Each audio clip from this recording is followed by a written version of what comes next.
अस्सलाम वालेकुम। काबिल साल एहतराम किसान भाइयों और मोअज़्ज़ज़ नाज़रीन, किसान टाइम से मैं हूँ आपका मेज़बान नियाज़ खान खिरानी और आप देख रहे हैं अपना प्रोग्राम सफ़र मंज़ूर का। नाज़रीन, आज सबसे पहले तो मैं माज़रत खा हूँ कि क्वेश्चन काफ़ी देर पहले के आए हुए हैं और हम जवाब देने में हमें देर हो गई है। उसकी वजह ये है कि फील्ड की मसरूफियत भी है और साथ ही मेहमानों का आना जाना भी है। तो इस वजह से जो है ना, ये फिर बुरा लगता है कि बंदा मेहमान जो है ना वो आपके मुंह की तरफ देखते रहें और आप ऐसे जो है ना अपने काम करते रहें। तो ये मेरे ख्याल है कोई अखलाक से गिरी हुई बात होती है, जिस वजह से कुछ ताख़ीर हो गई है। निहायत माज़रत। तो आज आपके जो सवालात आए हुए हैं उन तमाम का जो है ना आप लोगों को जवाब देने की हम कोशिश कर रहे हैं। अच्छा जी, ये पहला सवाल है। डॉक्टर अबू बकर साहब हैं, उन्होंने ये हमसे पूछा है कि कुछ रकबे में गन्ने की वजह से गंदम की काश्त लेट हो गई है। इसी गन्ने वाले रकबे के पहले से मौजूद वतर में ही 2-3 रोज़ बाद काश्त करनी है। अपनी तरफ से तो इंशाअल्लाह बीज भी ज़्यादा डालेंगे, 75 किलो फ़ी एकड़ डालने का इरादा है। 1.5 बोरी DAP का इरादा है। 50 किलो वाली आधी आधी बोरी पोटाश दानेदार का इरादा है। आधी आधी बोरी सोना यूरिया भी डालेंगे और 3 किलो बोरान का पैकेट भी फ़ी एकड़ डालेंगे। 10 किलो सल्फ़र ये बेंटोनाइट भी देंगे और बीज को ICC का जहर भी लगाएंगे। तो ये पूछ रहे हैं क्या जल्दी जर्मिनेशन के लिए किसी स्टिमुलेंट से बीज को ट्रीट किया जा सकता है और बाद जहर भी लगा दें क्या? किसी अच्छे जर्मिनेशन स्टिमुलेंट का नाम और तरीका बता दें ताकि नवंबर वाली काश्त का किसी हद तक मुकाबला किया जा सके। ज़मीन चिकनी हल्की कलराठी, पानी ट्यूबवेल का लगता है लेकिन पानी अच्छा है। अच्छा, गुजारिश ये है कि डॉक्टर अबू बकर ने ये जो सवाल किया है, एक तो इसमें पहले जो डॉक्टर साहब आपने जो बताई है फास्फोरस की मकदार, साथ पोटाश की मकदार, तो आई थिंक ये बिल्कुल ठीक है, स्टैंडर्ड है। हमारे फार्मूले में भी यही बताई गई है। और उसके साथ जो आपने यूरिया का इजाफी जो है ना उसमें इजाफा किया है और इसमें यूरिया आधी बोरी आप मिला रहे हैं, तो यही स्टिमुलेंट के तौर पर हम इस्तेमाल करते हैं। जब कोई चीज़ कोई फसल लेट हो जाए तो उसकी बेहतर जर्मिनेशन के लिए आप यूरिया साथ डाल दें और आप आधी बोरी मीन्स के 25 किलो डाल रहे हैं। और मैं समझता हूँ कि अगर आप 10 किलो यूरिया भी डाल दें तो आपकी जर्मिनेशन इंशाअल्लाह ताला अच्छी होगी। जर्मिनेशन में ये बेहतरीन रहेगा। और रही बात कि इसमें जो है ना आप सीड ट्रीटमेंट की जैसे बात कर रहे हैं, तो सीड ट्रीटमेंट का जहाँ तक मसला है तो मैं समझता हूँ कि सीड ट्रीटमेंट में मेरा ख्याल है कि जहर नहीं लगाना चाहिए। क्योंकि अब बाद में होता क्या है, बाद में तो यही होगा ना कि फंगस का अटैक होगा या मसला होगा। तो इंशाअल्लाह ताला फंगस के लिए हम वैसे भी स्प्रे कर रहे होते हैं, सल्फर फ्लड कर रहे होते हैं, तो वो बाद में उसकी ट्रीटमेंट हो जाएगी। इस तरह जो है ना बीज जो परिंदे खा लेते हैं ना वो फिर बहुत ज़्यादा नुकसान हो जाता है। इसलिए मैं गुजारिश करूँगा कि सीड ट्रीटमेंट को छोड़ दिया करें। बिलखसूस ये गंदम मकई का सीड ट्रीटमेंट तो ना किया करें। ये परिंदे खाते हैं और उनसे जो है ना परिंदे फिर काफ़ी सारे मर जाते हैं, नुकसान होता है। दूसरा, आप सल्फ़र की बात कर रहे हैं, तो सल्फ़र अगर आप नीचे दे सकते हैं तो बड़ी अच्छी बात है। जब सल्फ़र ही दे दिया तो फिर आई थिंक सीड ट्रीटमेंट की कोई ज़रूरत नहीं रहती है। आप कोई और जहर ना लगाएं किसी भी कंपनी वाला। आपका ये जो फास्फोरस की मकदार है वो भी आप ठीक डाल रहे हैं, पोटाश भी आप स्टैंडर्ड पे डाल रहे हैं और बोरान भी डाल रहे हैं। साथ आप लोग जो है ना जो यूरिया डाल रहे हैं वो इसको एक्सेलरेट करेगी। इंशाअल्लाह ताला जर्मिनेशन जल्दी होगी और बेहतरीन रह जाएगी। गंदम का प्लान आपका ठीक है। ये तो नहीं कह सकते कि नवंबर वाली गंदम का मुकाबला करेगी, लेकिन इंशाअल्लाह ताला करीब करीब फिरती रहेगी। अच्छा, नेक्स्ट क्वेश्चन है, ये दोस्त ने किया है कि what is the best combination of the fertiliser with urea. तो फास्ट वाटरिंग पे उसने पूछा कि बेहतरीन कम्बिनेशन जो है ना यूरिया का कौन सा है और can we use nitrophos at which time after wheat germination, what is the best fertiliser at the second and third watering. तो ये दोस्त पूछ रहे हैं कि यूरिया का बेहतरीन कम्बिनेशन क्या है। अब यूरिया का कम्बिनेशन ऐसे है कि पहले पे जो हमने बताया कि पहला पानी जो है उसमें जैसा कि हमारा अगर फार्मूला देखें तो उसमें हमने बताया है कि आप कैल्शियम अमोनियम नाइट्रेट दें और उसके साथ उस जिंक को साथ मिलाएं, क्योंकि ये टिल्डिंग स्टेज होती है तो उसके लिए ये बेहतर है। जिंक भी टिल्डिंग में इजाफा करती है और कैल्शियम अमोनियम नाइट्रेट जब देते हैं तो तैयारशुदा नाइट्रेट होते हैं, उसे पौधा फ़ौरन ले लेता है। बहरहाल अगर आप यूरिया देना चाहते हैं तो यूरिया और जिंक का कम्बिनेशन पहले पानी पे बेहतरीन रहेगा। अगर आप दूसरे पानी पे जाएंगे तो आपको यूरिया और यूरिया और सल्फर का कम्बिनेशन जो है वो बेहतरीन रहेगा, एक्सीलेंट रहेगा। तो ये कम्बिनेशन जो है ना हमारे मुताबिक, हमारी जो सोच और तजर्बा है उसके मुताबिक ये ठीक रहेंगे। तो नेक्स्ट क्वेश्चन है, ये दोस्त ने किया है जनाब। अच्छा, ये बता रहे हैं कि अकर करा का फ्रॉड किया जा रहा है। रियाज शाह नामी शख्स जो है वो 50,000 पर केजी लोगों को गलत भेज रहे हैं। तो गुजारिश ये है कि जब हमने अकर करा की या इस तरह की ये जो नई फसलात होती हैं तो इनमें ऐसे मसले मसाइल होते रहते हैं। हमने बाकायदा तौर पर क्लेरिफिकेशन के लिए एक वीडियो बनाई और चाहे वो जितना दोस्त जो भी ताल्लुक़दार हो, हमने सभी दोस्तों से ये गुजारिश की है कि हर बंदा अपना एहतियात करे। और कुछ दोस्तों ने हमें कहा है कि आप मंगवा के दें, तो हमने पहले ही बात की है कि मुश्तरी होशियार बाश, हम इस तरह पैसे के लेन देन वाली बातों में नहीं आते, ना करते हैं।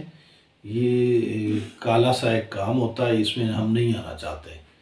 अपना एक तरीका है, हम उसके साथ चलते हैं, इसमें हम नहीं जाना चाहते। तो हमने पहले ही मना किया था कि इस तरह का रिस्क ना लो। जब बीज नहीं मिल रहा था, हज़ारों दोस्तों के साथ मेरी बात हुई, मैंने सबको यही गुजारिश की कि प्लीज़ आप जब बीज नहीं मिल रहा तो आप अकर करा क्यों काश्त करते हैं, छोड़ दो, नेक्स्ट देखा जाएगा।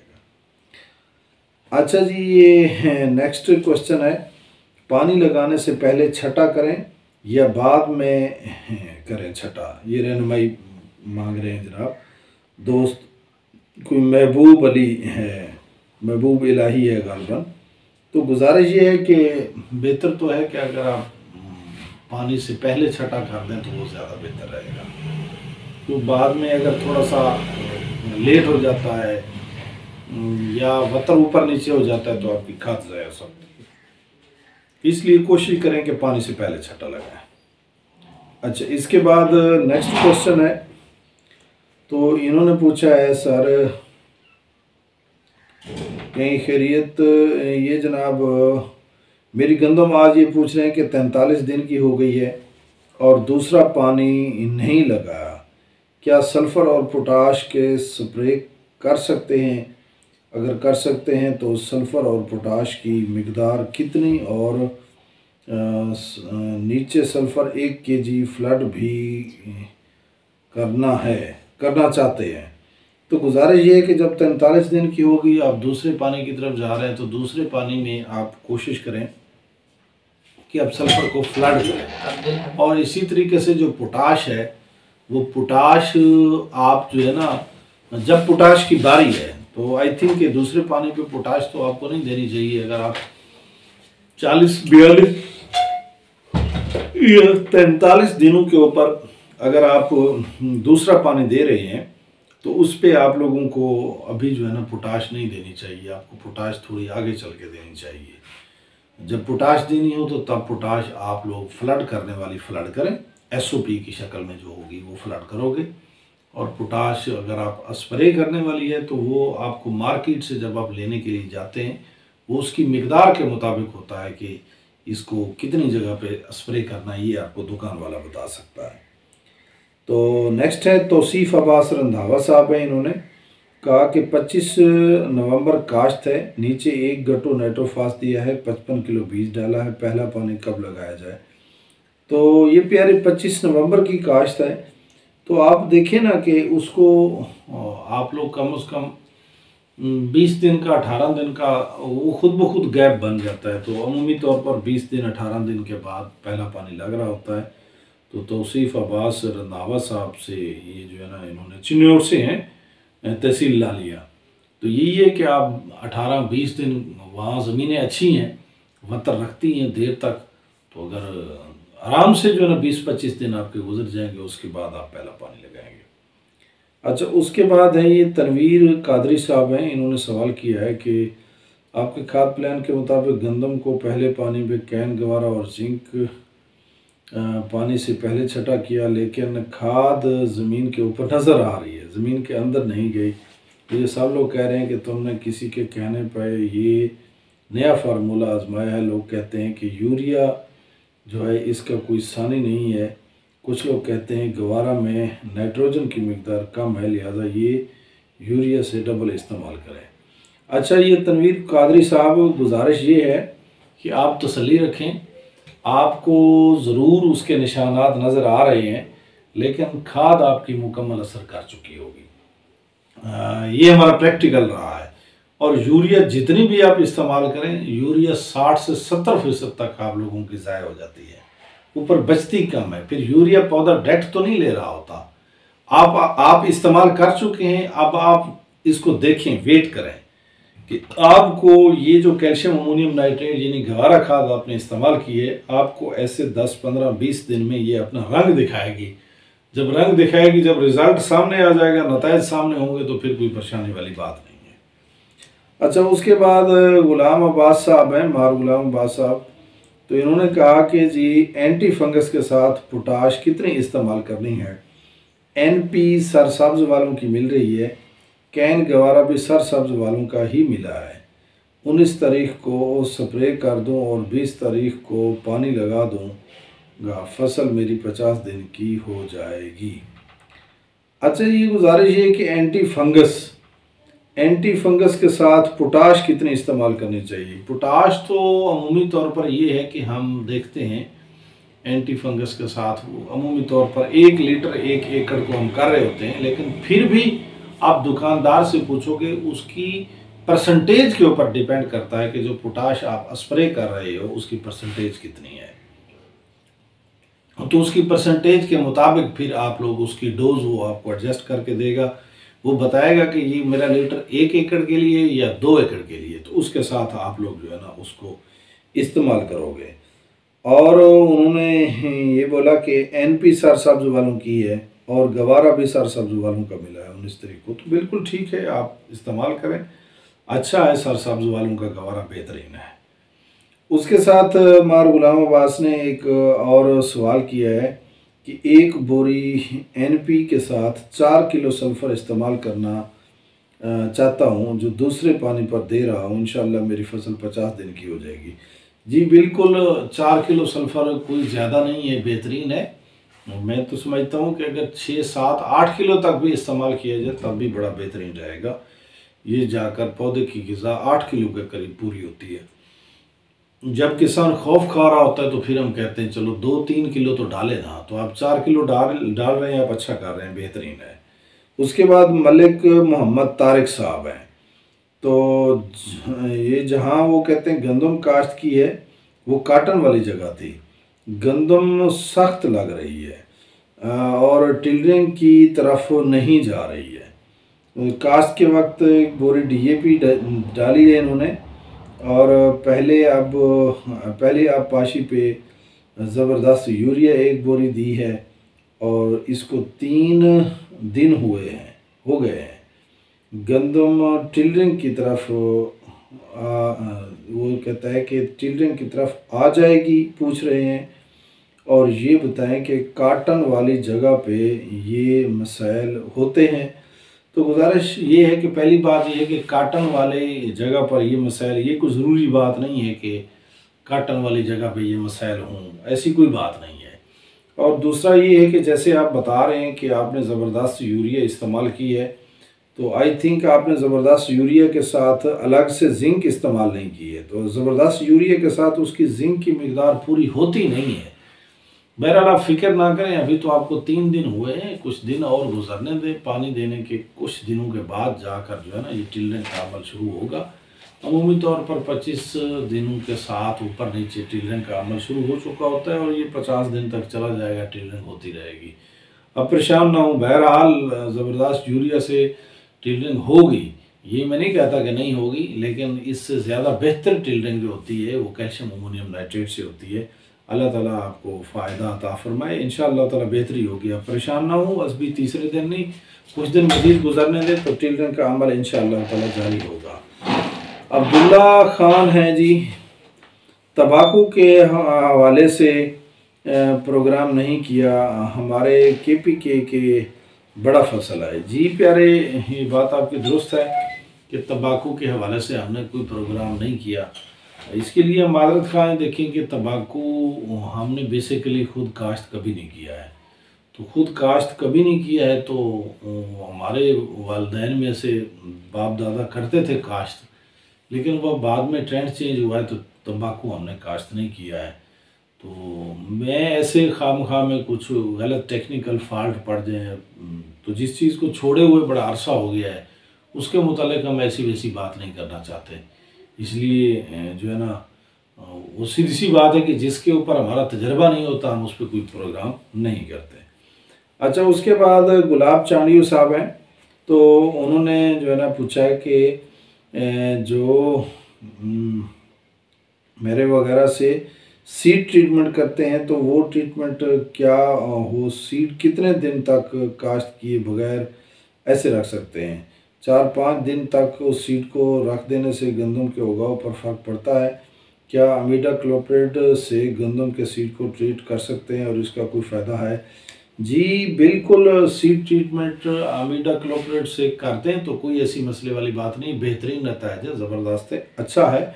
लेकिन मैं फिर भी यही गुजारिश करूँगा कि गंदम, मकई, इस तरह के जो सीड होते हैं जिनको परिंदे दिलचस्पी से खाते हैं, प्लीज़ इनको जो है ना सीड ट्रीटमेंट ना किया करें। अब सीड ट्रीटमेंट ऊपर देखो, हम सब स्प्रे इस्तेमाल कर रहे होते हैं। सीड ट्रीटमेंट के लिए इमिडाक्लोप्रिड आपने ठीक सिलेक्ट किया है, वो गलत नहीं है, सही है, बेहतरीन है। और फिर आप सीड ट्रीटमेंट करके आप तो कह रहे हैं कि 4 दिन आप हफ्ता भी रखते हैं तो कोई ऐसी मसले वाली बात नहीं है, ना ही बीज को नुकसान होता है, ना ही वो जहर लगा हुआ ज़ाया होता है, तो ये भी कोई परेशानी की बात नहीं है। लेकिन मसला यही है कि जब हम खेत में डालते हैं तो परिंदे खाते हैं, तो परिंदे काफ़ी मर जाते हैं, तो इसलिए हम दोस्तों से गुजारिश करते हैं कि सीड ट्रीटमेंट ना किया करें, अल्लाह पे छिड़ा करें। अच्छा, उसके बाद है जी रोमान खान, मशवरा दरकार है, पूछते हैं कि ज़मीन कलराठी है, सफ़ेद और काली कलर वाली, डेरा इस्माइल खान में बिजाई के वक्त गंदम में कोई खाद नहीं डाली, अब पानी के बाद कौन सी खाद का छटा करूं? तो जो है ना, पिछले साल 22 कनाल में से सिर्फ 27 मन पैदावार आई, अब क्या करूं कि पैदावार ज़्यादा है और ख़र्चा कम? तो प्यारे बात ये है रोमान खान साहब कि ख़र्चा तो करना पड़ेगा। अगर आप ख़र्चा नहीं करोगे तो ज़ाहिर बात है कि आपको जब उसकी न्यूट्रिशन पूरी नहीं होगी तो आपको फिर उसकी जो है ना आमदन पूरी नहीं मिलेगी। तो लिहाजा आप इस तरह करें कि आप जो है ना, पानी आप बता रहे हैं कि लगा चुके हैं, तो पानी के फ़ौरन बाद आप नाइट्रोफास खाद का छटा कर दें। नाइट्रोफास के साथ आप यूरिया भी मिक्स कर दें। ये 2 खादें मिक्स करके आप जो है ना, 1 बोरी नाइट्रोफास और साथ 1 बोरी यूरिया दोनों मिला के अगर 1 एकड़ में छटा कर दें, यानी 8 कनाल में ये छटा कर दें, तो हम समझते हैं कि नीचे वाली DAP जो आपने मिस कर दी है उसकी किसी हद तक कमी पूरी हो जाएगी और आपकी टिल्डिंग भी अच्छी होगी और आपकी फसल भी अच्छी बढ़ेगी। उसके बाद ये सुल्तान महमूद साहब हैं। सुल्तान महमूद साहब की सबसे बड़ी खूबी जो हमारे यहाँ नाजरीन हैं उनमें सुल्तान महमूद और डॉक्टर अबू बकर साहब जो हैं ये बड़े काबिल ज़िक्र दोस्त हैं। तो ये बात अपनी को लिखते हैं और पूरा लिखते हैं, यानी कि ऐसे वॉइस नोट में या इधर उधर वो नहीं करते, बल्कि अपनी पूरी बात लिख कर यानी टाइम देते हैं और फिर उसको समझते हैं। तो हम सभी का रिगार्ड करते हैं और इनका भी खसूसी रिगार्ड करते हैं। तो इन्होंने ये पहले पूछा है कि गंदम की फसल की टोटल कितनी मिकदार में फास्फोरस की ज़रूरत होती है, कितनी मिकदार में नाइट्रोजन की ज़रूरत होती है और कितनी मिकदार में पोटाश की ज़रूरत होती है। तो प्यारे, आपके बड़े अच्छे और टेक्निकल सवाल हैं। इसके लिए जायज़ा लेना पड़ता है ज़मीन का कि आपके पास ज़मीन कैसी है, आपकी ज़मीन में फास्फोरस की कमी कितनी है, आपकी ज़मीन जो है ना उसमें जो है ना पोटाश की कमी किस तरह की है। तो अमूमी तौर पर ये जो हमारे पास कल्चर चल रहा होता है, तो इसमें तो हमारे पास जो है ना टेस्ट शुदा कोई रिपोर्ट होती ही नहीं है। तो फिर हम देखते हैं कि कोई 20, 21, 22 किलो अगर फास्फोरस मिल जाए 1 एकड़ को, तो उससे हमारी कमी जो है ना फास्फोरस की किसी हद तक पूरी हो जाती है। तो अमूमी तौर पर वो एक बोरी से इतनी मिकदार हमें मिल रही होती है। लेकिन अगर हम इससे फास्फोरस की मिकदार मज़ीद थोड़ी सी बढ़ा दें, यानी 30 किलो तक ले जाएं, तो उससे हमारी जो है ना वो फसल की बढ़ोतरी मज़ीद अच्छी होगी और उसमें जो है ना दाना ज़्यादा आएगा और उसमें जो है ना वज़न भी ज़्यादा आएगा। ये आपके पहले सवाल का फास्फोरस वाले का। और साथ रही कि SOP यानी पोटाश अमूमी तौर पर अगर देखें तो हम SOP की शक्ल में ले रहे होते हैं ना, तो उसमें 50% जो होती है वो पोटाश होती है और 17-18% जो है ना उसमें सल्फ़र होता है। तो अमूमी तौर पर 1 एकड़ के लिए जो हम रिकमेंड करते हैं वो है यानी यूँ समझें 10 किलो से लेकर 20 किलो तक। अब वो 10 से 20 तक इस तरह क्यों कह रहे हैं कि बाज़ किसान तो ऐसे हैं, वो कहते हैं 5 किलो से गुजारा चल जाए, तो हम उन्हें कहते हैं चलो 10 तो डाल दो। बाज़ बहुत दिलचस्पी लेने वाले होते हैं, तो फिर हम उन्हें कहते हैं कि 20 तक भी चले जाए। जब 20 किलो डालते हैं तो इसका मकसद है 10 किलो आपकी खालिस्तान उसमें पोटाश चली गई है। तो मतलब ये रहा कि आपकी 1 एकड़ की जो ज़रूरत है पोटाश की, वो 10 किलो की पोटाश की लाजमी ज़रूरत है। लेकिन ये कोई हतमी बात इस हवाले से नहीं है कि बिलफर्ज इस तरह के इलाके हैं जहाँ पोटाश पहले ही रकबे में ज़्यादा है तो वहाँ थोड़ी डाली जाएगी, और कुछ इस तरह के इलाके हैं जहाँ पोटाश बिल्कुल नहीं है तो वहाँ 10 किलो भी पूरी नहीं होगी। यानी 10 किलो एक ऐसा समझ लें फार्मूला कि एक यूनिवर्सल सा फार्मूला है, तकरीबन हर जगह पे लग जाता है। तो आप समझें कि ज़्यादा भी हो सकती है, इससे कम की भी हो सकती है, इतनी आपको ज़रूरत पड़ेगी। और उसके साथ इन्होंने पूछा है कि नाइट्रोजन की कितनी मिकदार ज़रूरत होती है। तो देखें प्यारे, नाइट्रोजन की अमूमी तौर पर आप जब नाइट्रोजन यानी कि यूरिया की शक्ल में अगर इस्तेमाल करते हैं तो आप यूँ समझें कि 1 एकड़ को कम से कम 2.5 बोरी जो है ना वो ज़रूरत है। 2.5 बोरी से जब आप नाइट्रोजन वैसे उसके ऊपर लिखी हुई फ़ीसद के मुतालिक अगर आप कैलकुलेट करते हैं तो आप लोग समझते हैं कि आपकी तकरीबन आप यूँ समझें कि कोई 62 किलो या 63, 64, 65 किलो आपकी नाइट्रोजन चली गई है। ये नाइट्रोजन चली इतनी गई है लेकिन पौधे को कम मिलती है। तो ये अमूमी तौर पर फिर हम वही बोरियों के हिसाब से देखते हैं तो 2.5 बोरी तो आपकी पक्की ज़रूरत है नाइट्रोजन की। ये आपको नाइट्रोजन देनी पड़ेगी, यूरिया की शक्ल में देनी पड़ेगी इतनी। अगर यूरिया की शक्ल में आप नहीं जाते, आप जाते हैं कैल्शियम अमोनियम नाइट्रेट की शक्ल में जाते हैं, तो वहाँ भी इसी तरीके से फिर वहाँ वो तैयारशुदा होती है, उसमें ज़ाय नहीं होती है। तो इतनी नाइट्रोजन की यानी कि 50 किलो से ऊपर 62-63 किलो तक की नाइट्रोजन की ज़रूरत है। पौधे को जो है ना ज़रूरत होती है 1 एकड़ में जो ना डाला जाता है, ये उसकी ज़रूरत होती है। और उसके साथ उन्होंने ये पूछा है कि इस मिकदार को पूरा कर लें तो क्या हम रिकॉर्ड पैदावार हासिल कर सकते हैं। जी प्यारे, आप बिल्कुल अच्छी पैदावार हासिल कर सकते हैं। यही बात है कि अकेली बहरहाल यूरिया से यानी नाइट्रोजन से अब वो मिकदार वो पूरी नहीं होगी, उसके साथ साथ हमने सल्फ़र भी देना है, उसके साथ अगर जिंक की ज़रूरत होगी वो भी हमने देनी है। उसके साथ जो चीज़ें यानी माइक्रो न्यूट्रिशन का भी ख्याल रखेंगे तब आप लोग रिकॉर्ड पैदावार हासिल कर सकते हैं। वैसे अल्लाह ताला बरकत डाले, बंदा कोशिश करता है और आपकी कोशिश बता रही है कि आप अच्छी दिलचस्पी लेते हैं। तो वो बता रहे हैं कि जो खाद प्लान हमारा किसान टाइम का है, इसमें जो मिकदार को पूरा रखा गया है या फिर कमी रखी गई है ताकि ख़र्च बर्दाश्त से बाहर ना हो जाए। जी ज़रूर बात, हमने ये चीज़ ज़रूर देखी है कि बहुत सारे दोस्त तो ये कहते हैं कि इसका ख़र्चा बहुत ज़्यादा है जो किसान टाइम ने बताया है। बहरहाल इसमें हमने पौधे की मुख्तलिफ स्टेजेस पर जहाँ जहाँ ज़रूरत जिस जिस चीज़ की थी हमने वो फार्मूले में तमाम उस तरीके से फिट करके दी है। तो मैं समझता हूँ कि जो इसके ऊपर अमल करेगा उसको इंशाअल्लाह ताला खातिर का फ़ायदा मिलेगा। तो आगे इन्होंने पूछा है कि कहते हैं कि कुछ लोग कहते हैं गंदम पे ख़र्चा हिसाब किताब से किया जाए। ज़ाहिर बात है कोई चीज़ भी हो ख़र्चा हिसाब किताब से करना चाहिए।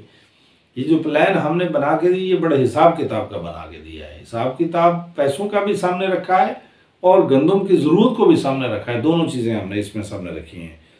कुछ लोग ऐसे भी मौजूद हैं जो कहते हैं कि गंदम की ज़रूरत को पूरा किया जाए, यानी जितनी फास्फोरस की ज़रूरत होती है वो पूरी दी जाए, जितनी नाइट्रोजन की ज़रूरत होती है वो भी पूरी मिकदार में मुहैया की जाए, पोटाश की मिकदार को भी पूरा किया जाए। मेरे ख्याल में अगर हम गंदम की तमाम ज़रूरियात को पूरा करें तो गंदम कभी भी घाटा नहीं पाएगी। मकई और बाकी फसलों की तो बात अलहदा है। जी प्यारे, ये बिल्कुल आपकी बात दुरुस्त है। पोटाश की ज़रूरत अगर हम पूरी करें, साथ नाइट्रोजन की ज़रूरत पूरी करें, साथ हम सल्फ़र की ज़रूरत पूरी करें, साथ हम फास्फोरस की ज़रूरत पूरी करें, साथ जिंक की ज़रूरत पूरी करें, तो मैं समझता हूँ कि बीच में कोई एक आधा स्टिमुलस भी हम इस्तेमाल कर दें स्प्रे में, फोलियर में, तो इंशाअल्लाह ताला गंदम आपको प्रोडक्शन पूरी देगी। इसमें कोई शक शुबे वाली बात नहीं है।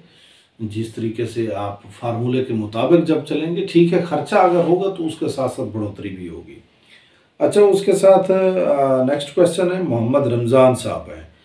तो इन्होंने कहा है कि एक सवाल है, आजकल मुख्तलिफ़ कंपनियों की खादें वगैरह मार्केट में आई हुई हैं, क्या कुछ चेक करने का तरीका है, क्या चेक किया जा सके इसमें वाक़ईतन इतनी ही फास्फोरस और नाइट्रोजन है जितनी उन्होंने बैग पर लिखी है? जी प्यारे भाई, गवर्नमेंट की लेबॉरेटरीज मौजूद हैं, आप सैंपल ले जाएं। वैसे गवर्नमेंट के महकमे हैं तो बड़े बादशाह किस्म के काम किसान की मुश्किलात बढ़ाने के लिए तो वो करते हैं। बहरहाल ये उनके पास लेबॉरेटरी मौजूद होती है, वहाँ से आप चेक करवा सकते हैं, जिनसे हर डिस्ट्रिक्ट में मौजूद है। आप ले जाकर वहाँ से लेबॉरेटरी करवा सकते हैं, जिससे आपको मालूम हो जाएगा कि वाकई लिखी हुई चीज़ इसमें है या नहीं है। अच्छी बात है आपकी। उसके बाद साद जमील है, इन्होंने पूछा है कि सर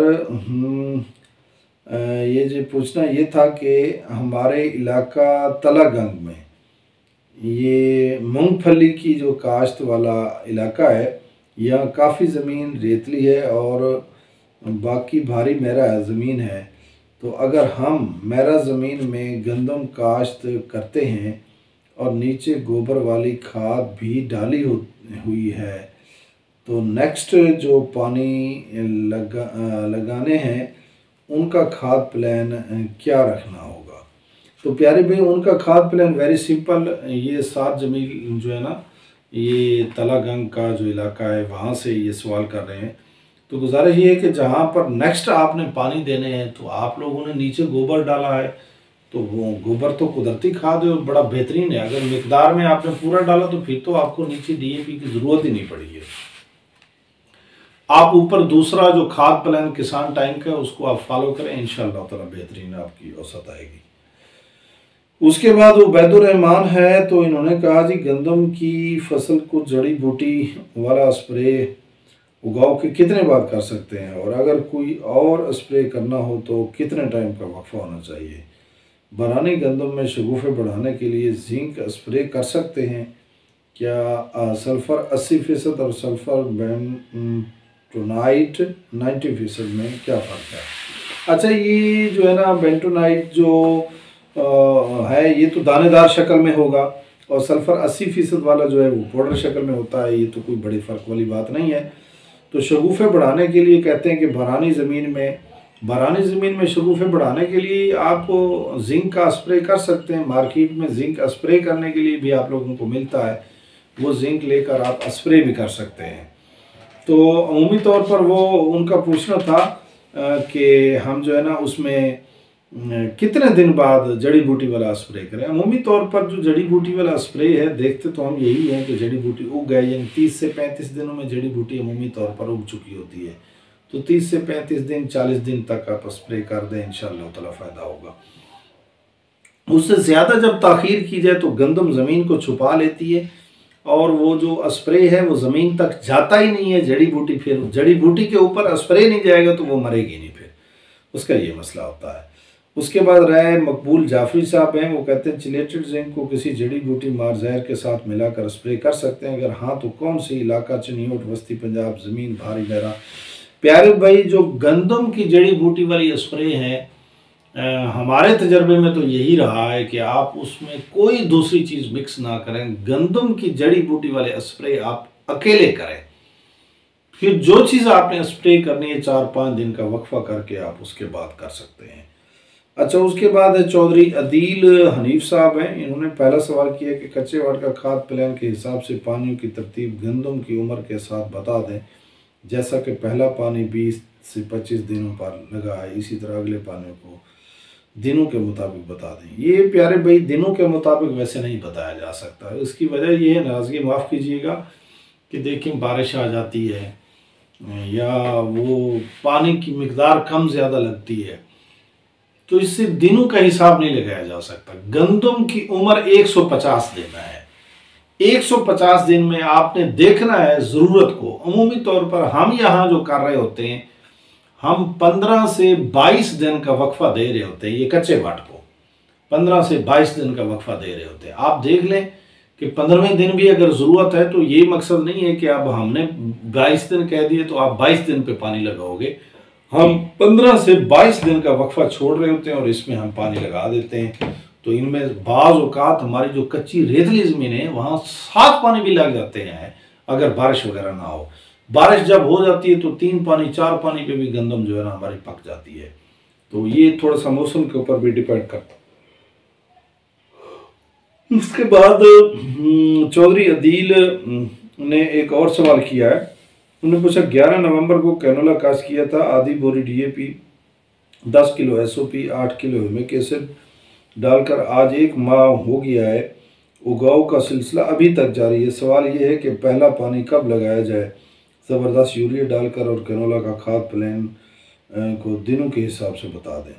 गुजारिश ये है कि जो कैनोला आपने कास्ट किया है, उसकी जो नीचे आपने जैसे कि डीएपी दी है, तो उस एसओपी भी दे दी, ह्यूमिक एसिड भी दे दिया, तो बात काम तो आपने पूरा कर दिया है। अब कोई उसमें कसर तो नहीं रही है। आपने बड़ी खुराक दे दी है। अब देखें, राय का रेट है नहीं है और आपने इतना इसके ऊपर खर्च कर दिया है, तो अल्लाह ताला आपको नफ़ा अता फरमाए। आपने बहुत ज़बरदस्त फार्मूला लगा दिया। अब मज़ीद इसमें जो है ना, नीचे तो कोई कमी आपने नहीं छोड़ी, ऊपर आप ज़बरदस्त यूरिया के साथ दे दें पहला पानी, या यूरिया जमा सल्फ़र दे दें, तो कोई मसला नहीं है। और आप जो है ना 1 महीने के ऊपर जब भी दिल चाहे आप राय को पानी लगा दें, कोई मसला नहीं है। ठीक है, फिट रहेगा इंशाअल्लाह ताला। अच्छा, उसके बाद ये है रजब शिराजी। तो वो पूछ रहे हैं कि आपने बताया है कि तरीके को फॉलो कर रहे हैं आप, हमारे इन किसान टाइम के बताए हुए तरीके को ये फॉलो कर रहे हैं। एक्चुअली ये अक्सर दोस्त ना रोमन उर्दू लिखते हैं, तो उसके जोड़ वगैरह मिलाने में थोड़ी सी दिक्कत पेश आती है, तो ये महसूस ना कीजिएगा। तो प्लीज़ वो कहते हैं कि ये बताओ पोटास आपने कौन सी जो है ना यूज़ करते हैं ताकि हम अच्छी चीज़ ख़रीद सकें। अच्छा प्यारे भाई, इन्होंने पूछा कि आप पोटाश कौन सी इस्तेमाल करते हैं। तो पोटाश गुजारिश ये है कि फिर वो हम कंपनियों की तस्वीर तो हम करते नहीं हैं। मैं तो ये कहूँगा कि आपने पैसे देने हैं, और उधार तो आजकल हो ही ख़त्म किया है, नग पैसे देकर चीज़ उठानी होती है। तो मैं समझता हूँ कि अच्छी से अच्छी कंपनी जो है, यानी मल्टीनेशनल पे चले जाए। मल्टीनेशनल के बाद फिर आप जो नेशनल कंपनियाँ भी हैं और दूसरी जेनेरिक भी हैं, तो आप उनकी एक ऐसे तरतीब बना लें। हमेशा मल्टीनेशनल कंपनी की चीज़ ज़्यादा अच्छी है। कुछ नेशनल ग्रुप भी हैं, वो भी अच्छी अच्छी पोटाश देते हैं, तो आप उनसे पोटाश जो है ना, ये आपका एतबार काम करेगा कि कौन सा आपके इलाके में बंदा ठीक है, आपको अच्छी पोटाश दे रहा है, तो उससे आप ले लें। अच्छा, उसके बाद है जाकिर हुसैन वट्टू। इन्होंने कहा है कि पहले पानी पे कैन गवारा और जिंक के साथ पोटाश डाल सकते हैं, या दूसरे पानी पर नाइट्रोफास और सल्फर के साथ डाल सकते हैं। बिजाई के वक्त भी डाली है 20 किलो डीएपी और बुरान के साथ 10 किलो बच गई थी एफएमसी वाले। अच्छा, गुजारिश ये है कि जाकिर हुसैन साहब, आप पहले पानी पे तो ना देना जी, ये तो आप जो है ना तीसरे पानी पे जाके देना। अगर पक्कावाट भी है तो फिर भी दूसरे पानी पे आप लोग दें, पहले पानी पे तो किसी सूरत आप पोटाश ना दें। आपने नीचे दे दी है पोटाश, बस काफ़ी है, अब दोबारा अब ना दें। अदनान खान है जी। तो गंदम, नेक्स्ट क्वेश्चन ये अदनान खान का है। गंदम में दवाई वो दवाई मारने के कितने दिन बाद पानी लगाए। अच्छा, ये कम से कम आप 8 से 10 दिन का वक्फा दें। यानी आप पूछना ये चाह रहे हैं कि जड़ी बूटी वाला जो स्प्रे है कम से कम आप 10 दिन का वक्फा दें, 10 दिन के बाद आप पानी लगाएं, ताकि वो जो जड़ी बूटियाँ हैं ना उनको सही तरीके से आपकी स्प्रे मार ले, उसके बाद आप जो है ना वो पानी लगाएं। अच्छा, उसके बाद चौधरी जाहिद इकबाल मुगरा हैं, तो जिंक के साथ जिंक सही वक्त की क्या है जी। उन्होंने पूछा जिंक देने का सही वक्त क्या है। जिंक देने का बेहतरीन वक्त पहला पानी है। गंदम में जिंक देने का सबसे एक्सीलेंट टाइम पहला पानी है, लिहाजा पहले पानी पे आप दें।